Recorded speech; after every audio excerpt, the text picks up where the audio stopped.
Picture this: 26 children and their bus driver locked inside a sealed trailer, buried beneath the earth. The air is hot, the darkness total, and every creak above sounds like someone shoveling more dirt onto your tomb. For 27 hours, no one knew where they were or if they were even alive. But their kidnappers weren't strangers lurking in shadows. They were local men from wealthy families who had planned the crime for more than a year. This is the real story of the day. An entire bus of children vanished. Go ahead, pull the blanket a little tighter, make sure the door is locked, and let the world outside fall quiet.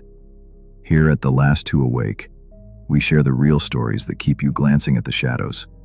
So subscribe, and tell me in the comments, if you were trapped underground, what would you miss most in the first hour?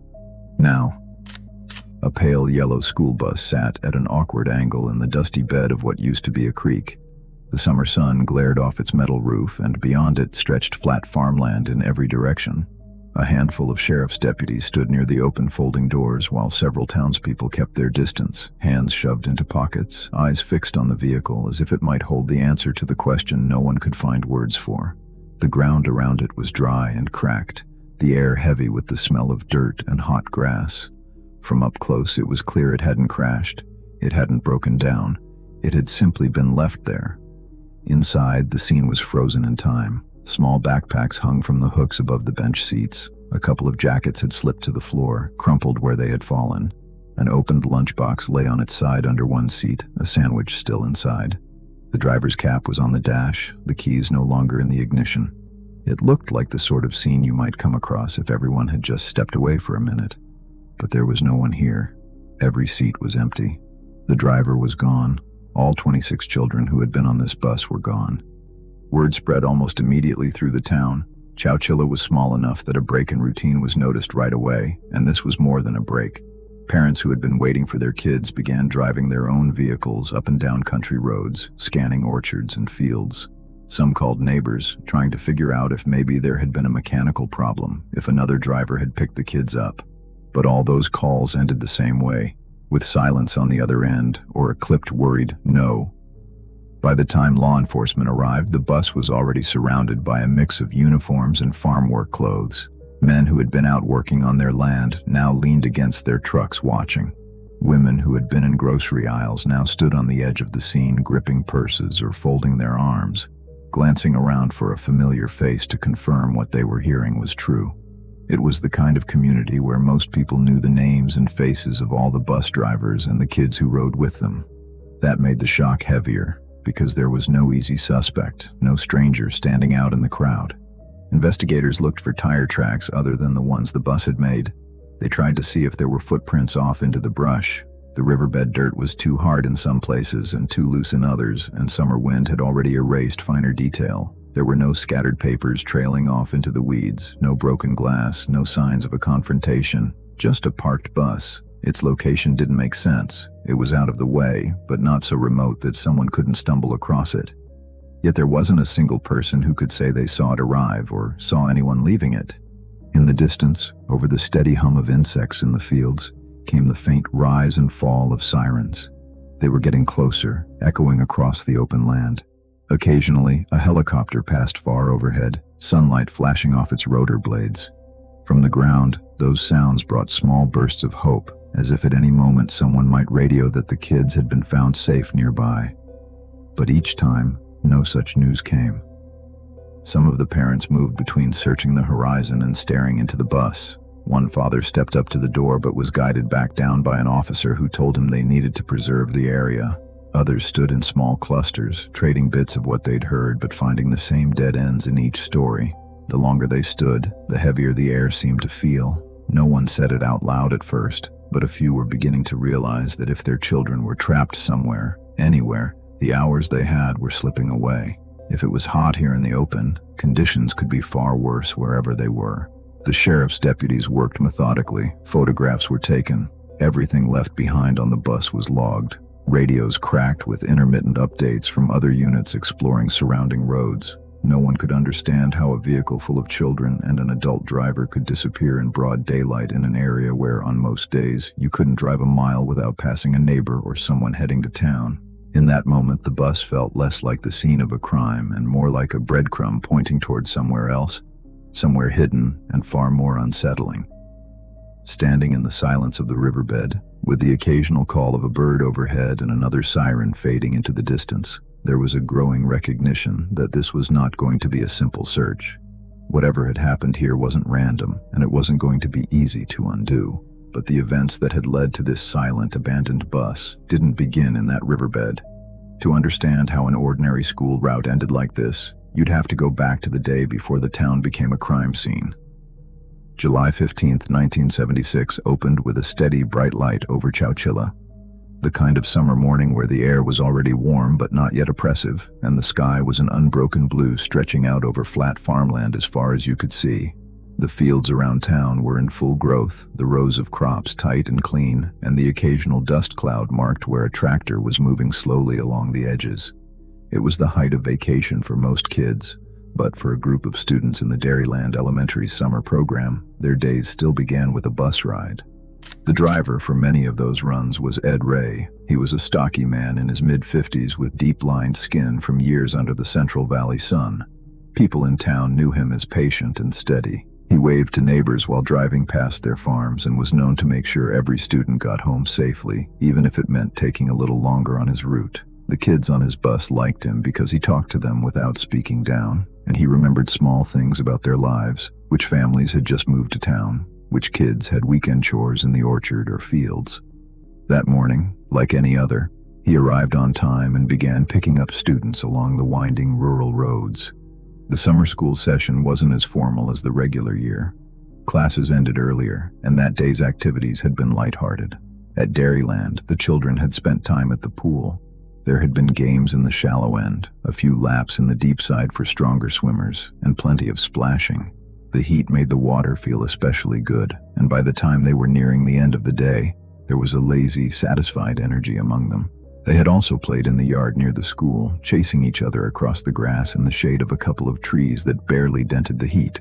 When the final whistle blew, they gathered their bags and lined up for the ride home. The smell of chlorine still clung to them, a faint chemical tang mixing with sunblock and warm skin. Wet hair clumped on the backs of their shirts, leaving faint damp spots that darkened the fabric. Some carried towels, others had left theirs stuffed into bags. Once on board, the seats filled with talk. Friends compared the results of games, laughed about someone's poorly executed dive, and teased each other over who was the fastest in the water. Ed steered the tall yellow bus along his usual path, leaving the school grounds and easing onto the two-lane roads that cut through farmland. The scenery outside the wide windows was a familiar loop of low buildings, open fields, and straight, tree-lined stretches where the bus seemed framed between orchards heavy with leaves. He knew every turn ahead of time and took them at the same speed he always did. A light breeze moved through the open windows, carrying in air that smelled faintly of dry grass. There was an ease to afternoons like this. Riding home meant moving from the noise of school to the slower rhythm of family life. The same fences, the same mailboxes, the same farm dogs that usually chased the bus for a few paces before losing interest. All of it gave the ride a sense of predictability.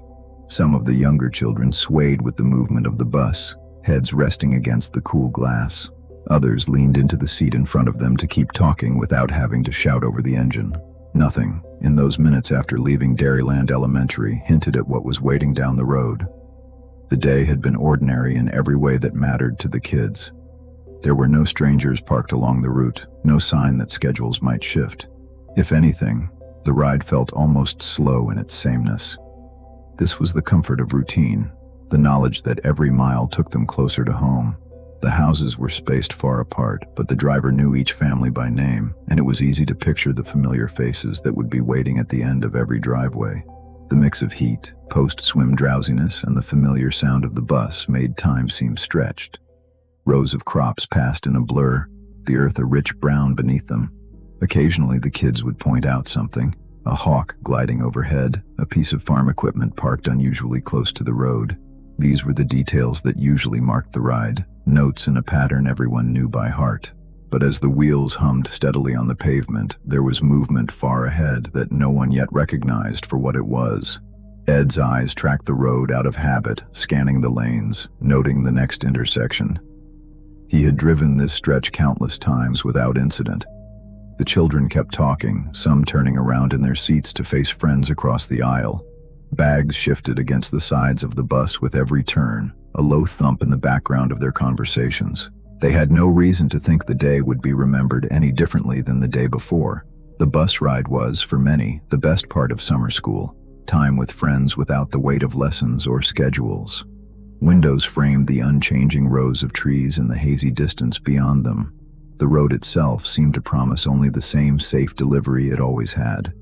Yet the distance to whatever was ahead was closing with every second. Somewhere not far away, out of sight from the next bend, someone was waiting. Their plan was already in motion, and the ordinary July afternoon was about to break in two. For the children, and for the man driving them, this would be the last carefree bus ride they would take for a very long time. The first sign that something was wrong was just moments away, and it would arrive in a way that left no room for misunderstanding. The road ahead bent gently to the right, the bus tires humming on the warm asphalt. Ed Ray could see a white van parked at an odd angle across both lanes. It wasn't in a driveway or pulled to the shoulder the way you might expect. It was blocking the way completely. Out here, seeing another farm vehicle or pickup wasn't unusual, but this was different. Ed eased his foot onto the brake, the bus slowing as the children shifted in their seats from the change in momentum. Maybe it was a neighbor needing help. Maybe something had fallen off the back of a truck. As the bus rolled to a full stop, Ed kept his hands on the wheel and studied the van. A man stepped out from behind the driver's side door. He wasn't wearing the usual work clothes you saw on farmers in the area. His face was covered. At first glance, it looked like some kind of mask, but as he got closer, Ed could see it was a piece of nylon stretched over his head, the kind of stocking that made the features underneath blur and flatten. In one hand, he carried a handgun, pointed low but ready. Ed's chest tightened. Behind the first man, another figure appeared, walking steadily toward the bus stairs. This one had a shotgun in both hands, held in a way that left no doubt about the intent. The first man climbed the steps into the bus. His shoes rang hard on the metal, each step sounding sharper in the sudden quiet.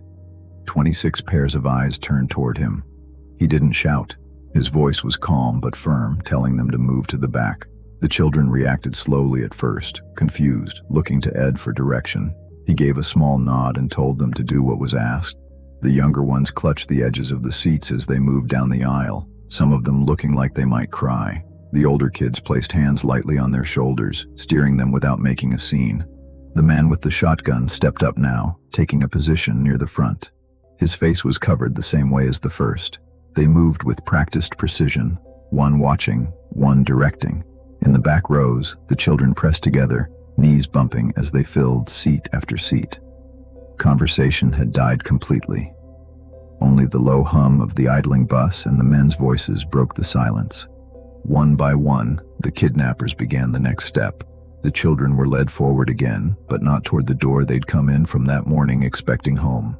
Instead, they were kept in line, guided straight from the front steps of the bus into another waiting vehicle pulled close enough to make the space between almost non-existent. The second vehicle's sliding door was already open. From the outside, it might have looked like an orderly transfer. Inside those few feet, it was anything but comfortable. The kids had to step directly across, avoiding the ground entirely. They were told where to place their feet, where to keep their hands. The instruction was quiet but left no room for hesitation. One child stumbled slightly and was caught by a bigger student before hitting the side of the van. The kidnappers didn't shout or rush, but the speed of their movements made the whole process feel compressed, as though every second needed to be controlled. Those stockings over the men's faces were unnerving. They distorted the eyes and mouths just enough to erase familiarity, but the kids could still see the skin tones and hair beneath. It was clear the disguises were chosen to obscure identity without limiting vision. These weren't random outfits thrown together. Everything about the way the men moved, their spacing, their order, the way the second van door closed exactly when the last passenger was inside, suggested this was not the first time they'd rehearsed. Inside the van, the first few children sat pressed against the walls while the others filled in quickly. No one knew if they were staying in town, heading into the fields, or being driven out onto the highway. The windows, if there had been any, were covered, keeping out both sight and most of the light.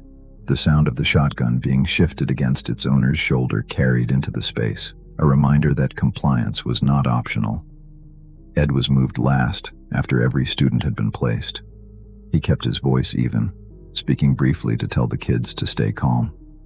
From the driver's seat in the second vehicle, a third man, also masked, started the engine without looking back. The white van that had blocked the road was no obstacle now. It was part of the convoy. The bus sat abandoned in its place, keys long gone, its open aisle and empty seats cooling under the sun. No one said where they were going. No one offered a reason. The vans rolled forward, engines low, the vibrations coming up through the floorboards. The direction didn't matter because the covered windows gave no clues, and the turns and stops quickly disoriented the passengers. For the children pressed shoulder to shoulder, and for Ed Ray sitting among them, the outside world might as well have vanished the moment that first masked man stepped onto the bus steps. This was not the work of someone acting in anger or panic. The efficiency, the control, and the absence of wasted movement all pointed to a plan set in place long before this afternoon. Whatever was coming next had been prepared for, and this transfer was only the beginning. Ahead of them was a destination none of them could picture yet, and the first thing they would notice when they arrived was the complete absence of light. Inside the van, the air was stale and warm. The walls weren't metal like you might expect in a vehicle. Plywood sheets lined the interior, their surface rough and smelling faintly of sawdust. Every window had been painted over in thick black, no light filtering through. The floor was bare except for a few thin mats and the scuff marks from whatever had been moved in or out before. The space wasn't large, but they had crammed in as many people as it could hold. The children were seated close together, knees and shoulders pressed against the person next to them. There was no way to stretch out. Even shifting in place meant bumping into someone else. The van rattled as it moved, each bump in the road jostling them side to side. Without windows or a view of the outside, it was impossible to tell where they were going or how fast. The sound of the tires on different surfaces, sometimes smooth, sometimes rough, was the only change to suggest the route. A few minutes into the ride, some of the younger kids began crying softly. The noise stayed low at first, almost lost under the hum of the engine, but it grew when the van made sharp turns or slowed suddenly. One small boy leaned forward into his friend's shoulder, rocking in place. A girl near the back clenched her arms tight around a towel, pulling her knees up as much as space allowed. The motion of the vehicle made some of the children nauseous. The smell of fresh vomit began to mix with the stale air. Ed Ray sat among them, his shoulders set, his presence steady. He didn't say much, but when he did, it was brief, telling them to breathe slowly, to stay where they were. The older students began to mirror his calm. They spoke quietly to the ones next to them, passing tissues forward, helping wipe away tears. A boy in the middle reached out to squeeze the arm of the younger child beside him each time the van swayed hard, a silent promise that neither would be left alone. Every so often, the van would stop, and there would be a pause, the idling engine loud in the quiet. Then the sliding door would scrape open, and a burst of outside noise would leak in. Voices, the sound of another vehicle's motor, the slam of a metal door somewhere. None of the sounds gave any clear idea of location. It could have been a rest stop. It could have been an empty field. There was no wind, no bird song, nothing that offered a clue. When it came time to move them between vehicles, the process was strict. The kidnappers made sure no one stepped on the ground. The vans were positioned so the doorways nearly touched, and each child was directed to step across the gap in one careful stride. It was awkward for the smaller ones, who needed a hand from Ed or one of the older kids to keep from tripping. Shoes never touched dirt or pavement. The message was clear without being explained. They didn't want to leave footprints. Back inside a new van, it was much the same. Plywood walls, painted windows, close air. The space seemed slightly different in shape, but no more comfortable. After a while, the sense of movement became harder to track. Time lost its shape in the dark. Conversations faded to whispers, then stopped altogether when the van slowed or voices were heard nearby. Without light, everyone's eyes stayed wide, trying to adjust to a darkness that never lifted. The heat grew heavier as the hours passed. Sweat beaded on foreheads, clothes stuck to skin, hair clung damp to necks and cheeks. Water was passed sparingly between them from the few containers they had, each child taking only a sip before handing it off. Some closed their eyes to block out the cramped feeling. Others kept them open, staring into nothing, trying to imagine where they might be going based on the sequence of starts and stops. At times, a sound from outside would break the rhythm, a door opening and closing, heavy footsteps on what might have been gravel, the beep of a vehicle backing up. None of it connected into a clear picture. The only thing consistent was that the drivers and guards stayed silent, speaking little to each other, nothing to the passengers. Minutes felt like hours, and hours blended until there was no way to guess if it was still afternoon or deep into the night. Hunger began to gnaw at some of the kids, but the worry overrode the discomfort of empty stomachs. The younger ones, lulled by exhaustion, would sometimes drift into short sleeps only to wake again when the van jolted. Each time they woke, the darkness was the same, the press of bodies the same. They were being transported somewhere, that much was obvious. But after so long without any hint of the outside world, it was becoming clear this wasn't just about moving them from one hiding place to another. The prolonged stops, the faint sounds of construction or shifting equipment outside, the moments when the floor vibrated differently, all of it began to add up in the minds of the older children and Ed. This was not simply a drive to a final drop point. It began to register that the kidnappers might be preparing somewhere to keep them, a place where they could be put out of sight completely. That thought carried a different kind of fear, heavier than the uncertainty of the road. If they disappeared into a fixed location, finding them would become far more difficult. The brief glimpses of sound and air through the van doors would be gone, replaced by something far more closed in. Soon, that suspicion would be confirmed. And when the doors opened again, the first thing they would see was a structure not on the roadside or in a field, but buried beneath the earth itself. When the van doors finally slid open, the air that came in was thick with dust and heat. In front of them was not an open field or a building. Instead, they were led down into the ground, the slope hidden from view until you were right at the edge of it. At the base was the mouth of what looked like a covered trailer. It sat in a cutout space surrounded by dirt walls, as though a massive hole had been dug only to hide it there. The outer surface was rough, and a short set of makeshift steps led up to a single door that sat flush against one end. Inside, the trailer was narrow and low, forcing taller kids and Ed to stoop slightly. The air was sweltering and everything felt close. A faint mechanical hum came from a small fan ducted into the ceiling. Its vent pushed in the only breath of air from above, and even that was warm. The lighting was dim, a sickly glow from a few low-watt bulbs wired along the corners. Against one wall was a small wooden table with several open jars of peanut butter, a loaf or two of bread, and a few gallon jugs of water. There wasn't enough food or water for an extended stay, but it was placed as if this was meant to be their only source for some time. The floor was covered in thin mattresses and blankets that had been tossed in without any care for arrangement. Some of the younger kids sat down immediately, pulling their knees to their chests. The walls were insulated with more plywood, and the heat trapped inside seemed to multiply by the minute. The air was already heavy, making deep breaths take more effort. Then came the sound from above, a sharp scrape, a thud, then another. It was the sound of dirt being shoveled. The realization spread unevenly through the group. First confusion, then the slow, horrible understanding that the space they had just entered was about to be sealed. Every shift of the soil overhead sent a faint sprinkle of dust down through gaps around the vent. The fan whirred on, but the thought of earth piling above them made that sound almost meaningless. More than one child began to cry openly now, the noise louder in the small, closed-in space. As the minutes passed, the constant shoveling became a rhythm. Occasionally, footsteps could be heard in the mix, brief breaks in the scraping, then the noise starting again. The space seemed to tighten as the reality set in, a thin structure buried under tons of dirt. The older kids exchanged quiet looks. Ed kept his voice low but firm, reminding them to stay together. Hours felt like they were slipping by.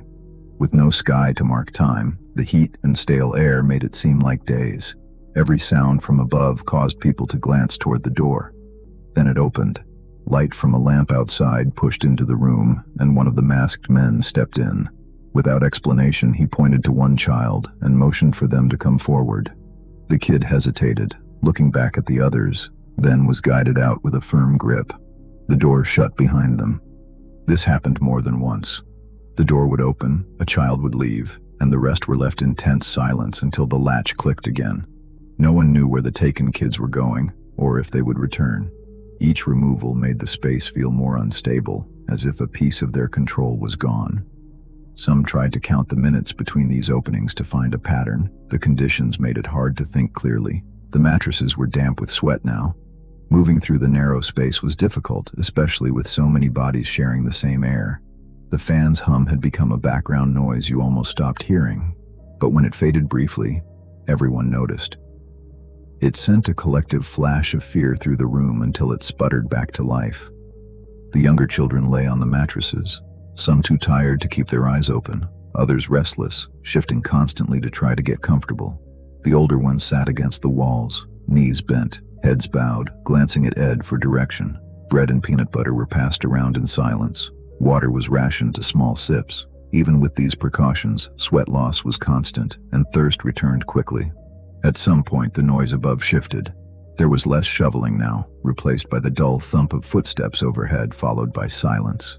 It was impossible to tell if this meant the kidnappers had left or if they were simply working further away. The tension in the room grew with the decision of whether to speak freely or stay quiet. In that silence, Ed began moving toward the small ladder that sat under the trap door in the roof of the trailer. It was barely visible in the dim light, tucked in one corner. Mike Marshall, one of the oldest students, moved with him. They didn't speak loudly, but their focus drew the attention of some of the kids near them. Ed tested the door with his hands, finding it solid under a layer of debris. It wouldn't open with a single push. Whatever was on top was heavy. They didn't try to force it then, but the inspection itself planted the idea in their minds and in the minds of those close enough to see. This might not be the end of the story. There could be a way out if they could work together and time it right. The room was still suffocating, the uncertainty still pressing down on everyone.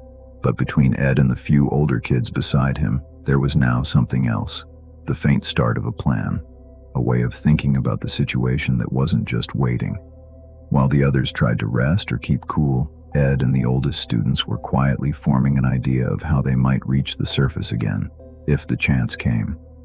Mike Marshall was one of the oldest kids in the group, 14 years old, tall for his age, and already showing the kind of practical thinking that comes from helping out on farms. He had stayed close to Ed Ray since they'd been brought underground, quietly watching the kidnappers and the layout of the trailer. When the room had gone quiet for a long stretch and the sounds above faded, Mike leaned in toward Ed. They began talking in low voices, their words almost lost in the hum of the fan. The focus was on the trapdoor in the ceiling, the one Ed had tested earlier. Both knew it was the only connection to whatever space was above. The door wasn't large, just big enough for a person to climb through, but they could see from the way it shifted under pressure that something heavy was on top. The few times Ed had pushed at it, nothing gave. Mike suggested trying again with more people helping, maybe pushing together from the top of the wooden ladder. Ed nodded slowly. The heat and the cramped air made even small efforts exhausting, but if they were going to move that cover, it would have to be done before the kidnappers returned. They eased the ladder into place, its legs squeaking against the plywood floor. Ed went first, testing each rung before putting his full weight on it. At the top, he planted his shoulders under the panel and pushed upward. It didn't budge. Dust fell into his hair and down the back of his shirt. He climbed down, and Mike went up next. This time, Ed braced the ladder while Mike pushed. The same result. No movement. Rather than stopping, they began working in turns. One person would climb, push as hard as they could, then climb back down when their arms gave out. A couple of the older boys rotated through, their faces red with effort in the dim light. The younger kids, too small to help with force, stood nearby ready to steady the ladder or pass water bottles to whoever was working. Even in the heat, each pair of hands kept the ladder from wobbling so that whoever was on top could give their full effort. When a noise came from above, it sounded like gravel crunching underfoot. Everyone froze in place. The ladder was shuffled back into the corner, and the children sat down fast, pretending to rest. Their ears strained for any hint of voices. After a long minute, the sound faded, replaced by the steady background of the fan. Ed signaled to bring the ladder back out. The process continued, now with an added step. Between each turn pushing, they began feeling around the edges of the door with their fingertips, scraping loose bits of soil and wood splinters away. Gradually, they started to imagine the weight above them shifting. When Mike climbed up again, he leaned his back against the ladder and pushed with his legs this time, his boots finding resistance against the trap door. There was a slight groan from the wood, enough to make Ed's eyes narrow in quiet hope. Hours passed like this. Effort was traded for rest. Rests became shorter each time. Even the smaller kids began joining in by passing up sticks and bits of lumber they'd found in the trailer, hoping they could be wedged under the panel to act as levers. Mike tried one, jamming it up into the small space where the edges of the door met the frame. It splintered under the pressure, but the brief pop of movement was enough to show that the debris above was loosening. Eventually, after another round of steady pushing from both Ed and Mike, there was a dull, heavy shift.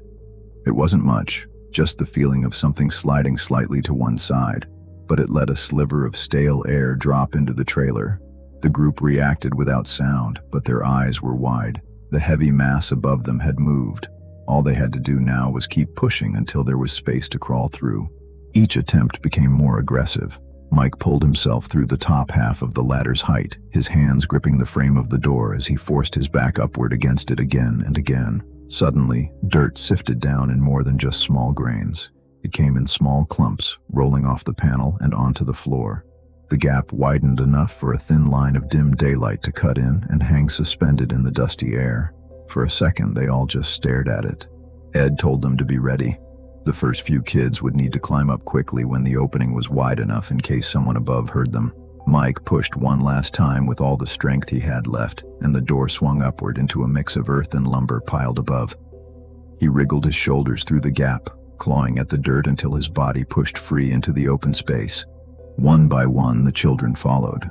Ed helped boost them up from below, Mike pulling from above. They emerged into the flat light of late afternoon, or maybe early evening, blinking against the brightness. The space above had been a pit in an old quarry, the trailer concealed under several feet of soil and debris.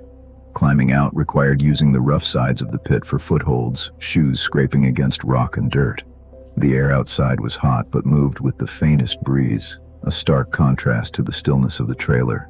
When the last child reached the surface, Ed climbed up after them. They stood in a loose cluster, their clothes streaked with dust and sweat, looking out at the wide emptiness of the quarry yard. After 27 hours in captivity, every one of them was out, alive, and breathing fresh air. Somewhere beyond the edges of that quarry, the search for them was still unfolding. The sound of helicopters was faint in the distance, the hum barely reaching them, but it was enough to signal that the world they had been ripped from was still looking.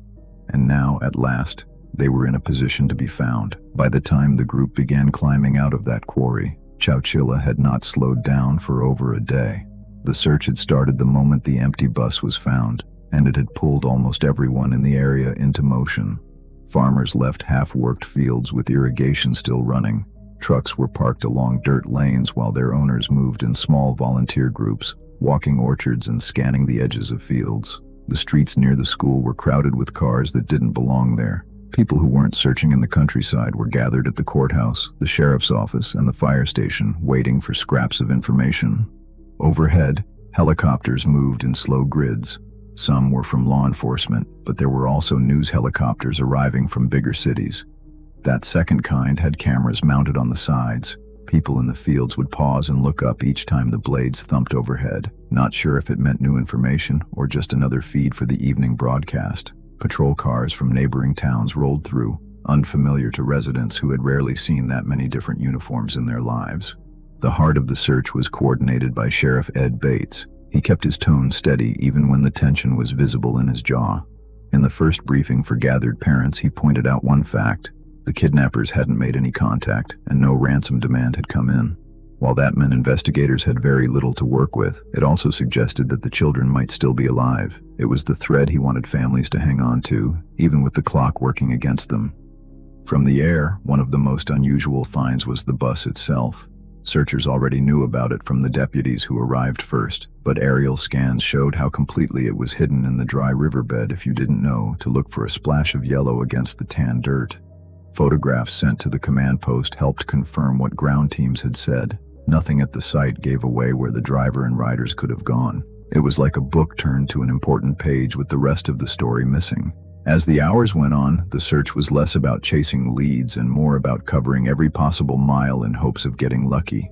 Dogs were brought in from other counties. Some teams focused on the fields and canal banks, while others fanned into the back roads that twisted between small farmhouses. People in town took turns bringing food to exhausted search crews and pouring coffee for officers on short breaks. The center of town looked like it belonged to a much larger city, packed with vehicles and tangled with media cables that ran from the temporary broadcast tents. When word finally came over the sheriff's radio that the children were safe, it passed through the gathered crowd in pieces. Not everyone reacted at once. A few people thought they had heard wrong, but then Ed Bates confirmed it with a short, clear statement. Every child and the driver had been found alive. That was when the sound started. Some parents shouted names and ran for their vehicles without waiting for instructions. Others stood very still, hands over their faces, shaking their heads like they couldn't make sense of it. One woman's knees buckled, and 2 neighbors caught her before she hit the ground. The rescue site was too far for most parents to reach right away, so the first reunion happened in a staging area closer to town. The group was brought in by bus, but not the school bus. They came in on a borrowed highway transport. As they stepped down, officers and medical staff guided them toward a nearby hall that had been turned into a temporary triage center. The checks started immediately. Hydration levels, breathing, physical injuries. There were bruises and scrapes, and everyone was dehydrated, but none of the injuries were life-threatening. They were given food and water before anything else. Parents were brought in after the initial medical checks. Some ran to their kids, scooping them up without noticing the sweat and dirt. Others reached out slowly, touching their child's face like they were making sure they were real. Conversations were short and quiet, private in a room that stayed full and noisy. A few children clung hard to their friends or to Ed Ray, reluctant to let go even with a parent standing there. While relief washed through the town, the scope of the case had already pushed far beyond the county. The FBI had flown in agents the night before, and now they were moving quickly through interviews and evidence collection. They wanted statements from everyone in the group as soon as possible while memories were fresh. Vans of equipment were unloaded and set up in borrowed offices, connected to crime labs outside the area. The faces in uniforms were no longer just familiar deputies. Now there were federal investigators, state agents, and specialists tracking vehicle records and property ownership. The media presence exploded when the story of their survival broke. News crews pushed for angles of the newly returned kids, but most were kept behind the rows of patrol cars blocking access. Reporters filled sidewalks outside local diners, speaking into cameras about the miracle rescue, even though no one on the law enforcement side saw it as over. The fact that the captives had escaped meant that the kidnappers were still out there, and possibly still nearby. Even with the reunion complete, the main street didn't quiet. The search wasn't over, it had simply shifted focus. Teams now carried photographs and lists, not looking for distant footprints in the dirt, but for the people who had built and buried an underground prison. For everyone still at work in Chowchilla, the relief was real, but it was paired with a growing question. Whoever had done this hadn't been caught, and the next steps would reveal something no one in town had expected. When investigators finally connected the evidence and identified suspects, the news hit the community in a way that was almost as shocking as the kidnapping itself. The men they were looking for weren't outsiders passing through or hardened criminals with long records. They were from some of the most financially secure families in the area. The lead name was 24-year-old Frederick Woods IV, whose family owned large pieces of land in the Central Valley and had money from oil investments. Alongside him were brothers James and Richard Schoenfeld in their mid-20s, whose family also had considerable wealth. These were not men who lacked opportunity or resources. They had grown up surrounded by comfort, not desperation. The break in the case came through a mix of property searches and old-fashioned detective work. Investigators had tracked one of the vans used in the kidnapping to registration papers tied back to the Woods family property. That led them to a rural estate with outbuildings and, most importantly, a rented warehouse. Checking the warehouse turned up what could only be described as the remains of a plan in progress and a cleanup that wasn't finished. Inside were vehicles that matched witness descriptions, stacks of lumber, rolls of black-painted plywood, and other supplies that mirrored what had been used inside the buried trailer. Paperwork left behind filled in even more details. Drawings and notes laid out measurements for a confined underground space. Some of the sketches matched the physical layout of the trailer the children and Ed Ray had been held in. There were also receipts for materials from local hardware stores and records tying purchases to fake names. The investigators treated it like assembling a model from pieces: the vans for transport, the lumber for construction, the rented lands for hiding the operation until the right time. Over time, enough of that picture came into focus to reveal the goal behind it. The three men had planned to make a ransom demand to the state of California, asking for $5 million in exchange for returning the children safely. The details they wrote out included instructions on how the money was to be delivered, placed in suitcases on a vehicle at an airport, where it could be picked up without direct confrontation. There was even an intended getaway car noted, a black Cadillac, ready for the pickup and departure once the exchange was made. The ransom figure was enormous for the time. Adjusted to today's money, it would be many times higher. Considering the wealth they already had access to, the demand didn't make sense in any straightforward way. The cruelty of the plan stood out because they weren't using this scheme to escape poverty or pay off debts. The resources they had could have taken them almost anywhere in the world for legitimate ventures, but instead, they'd chosen to design a long, detailed plan to kidnap schoolchildren and imprison them in conditions that could have killed them. The way it fell apart showed that their planning wasn't as flawless as they'd imagined. While they had been careful with some parts, like disguises and avoiding footprints, they had left behind a trail of information that could be followed. The rental of multiple vehicles, the storage under their own names, and the presence of construction receipts all contradicted the assumption that they could erase their path. The warehouse itself was full of items that tied them directly to the crime, including clothing and tools marked with paint stains identical to the kind sealing the windows of the kidnapping vans. Adding to the pile was a set of personal papers. Investigators found written outlines in a notebook, almost like a checklist, that walked through the various stages of the plan. It covered the interception of the bus, the splitting of the group into vehicles, and specifics on the burial site. There were even notes on how to keep the captives from knowing their location or leaving trace evidence behind. If it had been typed and anonymous, it might have been harder to pin to any one person. But this was in their own handwriting, kept with their other belongings. Their decision to bury the captives in a trailer had been based on the assumption that leaving them in a secured, hidden location would give the kidnappers time to make their ransom call and arrange the exchange without immediate interference from law enforcement.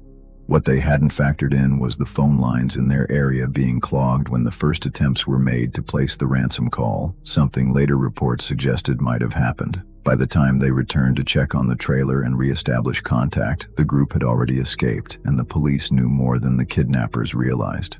When authorities released the names of Fred Woods, James Schoenfeld, and Richard Schoenfeld, many in Chowchilla struggled to believe it. People recognized the surnames from local business dealings and community events. These weren't men anyone saw working dead-end jobs or lingering on street corners. Instead, they had been quietly building this plan over more than a year, gathering materials and arranging transportation under the radar. Their familiarity with the area had made it easier to pick a remote quarry as the burial site, but it also placed them close to home when the search began closing in. The arrests unfolded quickly after the property searches. Within days, woods and fields surrounding the familiar family homes were crawling with investigators collecting any remaining items that might connect the suspects to the incident. While two of the men were located in Northern California, one was arrested in Canada after attempting to leave the U.S. The public reaction was split between relief that the suspects were in custody and disbelief over who they were. In the end, the evidence painted a clear picture. This wasn't a plot driven by need. It was driven by greed and a belief that their plan was too sophisticated to fail. What they hadn't accounted for was the determination and quick thinking of the people they had targeted. The escape from the buried trailer had erased their control over the situation in a matter of hours, and the evidence they left behind stripped away any chance of staying anonymous. The case was about to move from searching for who did it to making sure they faced the full legal weight for what they had done, even as the damage to their victims' lives would last far longer than any sentence handed down in court. The Chowchilla kidnapping showed that danger can come from where you least expect it.